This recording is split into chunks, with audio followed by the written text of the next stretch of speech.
the stare of the doll. It was the perfect job for a summer. Evelyn, a young art restoration apprentice, had been hired by the prestigious Delacroix Museum to help restore a collection of antique dolls. These weren't the typical dolls you'd find in a child's playroom. These were life-sized, intricately detailed creations, some over a century old. They were the kind of pieces that made one shiver, even in broad daylight, with eyes that seemed too knowing, too alive. The museum had recently acquired the collection from an estate sale, and as a fresh face eager to prove herself, Evelyn was excited to get started. The dolls were to be carefully cleaned and restored to their former splendor before being put on display. Her workspace was a small, sterile room in the back of the museum, filled with tools and chemicals. In the corner, the dolls stood in their lifelike postures, arranged around a long wooden table. The museum's curator, a middle-aged man named Mr. Hawthorne, had warned her the dolls were delicate, particularly the oldest one, a figure dressed in a Victorian gown, its porcelain face cracked in places, yet still eerily intact. It was positioned at the center of the table, with eyes that followed her every move. She tried not to look at it for too long. The sensation of being watched was overwhelming, almost oppressive. It felt as though the doll's expression changed every time she turned her back, its gaze turning from one of quiet observation to something more unsettling. The first few days went by without incident. Evelyn focused on cleaning the dolls, carefully removing decades of dust, restoring the delicate fabric of their clothing, and repairing the cracked porcelain faces. She grew accustomed to the unsettling feeling of their eyes on her, brushing it off as her imagination running wild. After all, they were just dolls, lifeless objects, right? But then, on the fourth day, she noticed something strange. The Victorian doll, the one at the center of the table, was slightly out of place. It had been facing the window when she left the room, but now it was turned towards the door. She blinked in disbelief. She was certain she hadn't touched it. The other dolls remained stationary, but the Victorian one, its face still hauntingly perfect, yet cracked, had shifted. She stood frozen in place, her breath catching in her throat.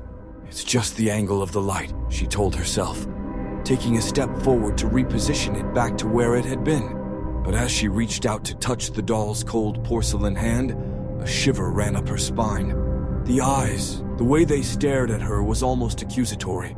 She backed away, forcing herself to focus on her work. She spent the rest of the day trying to ignore the sensation that something wasn't right.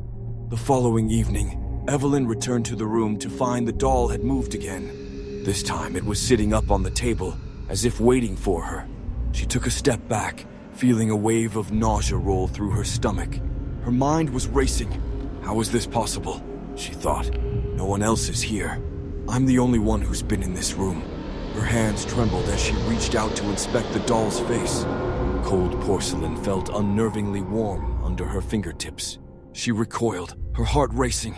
For the first time, she allowed herself to stare directly into its eyes.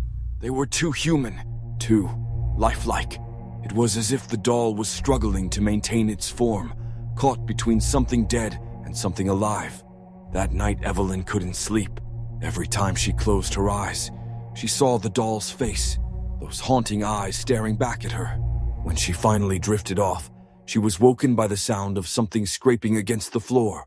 Groggy and disoriented, she glanced at the clock. It was past midnight.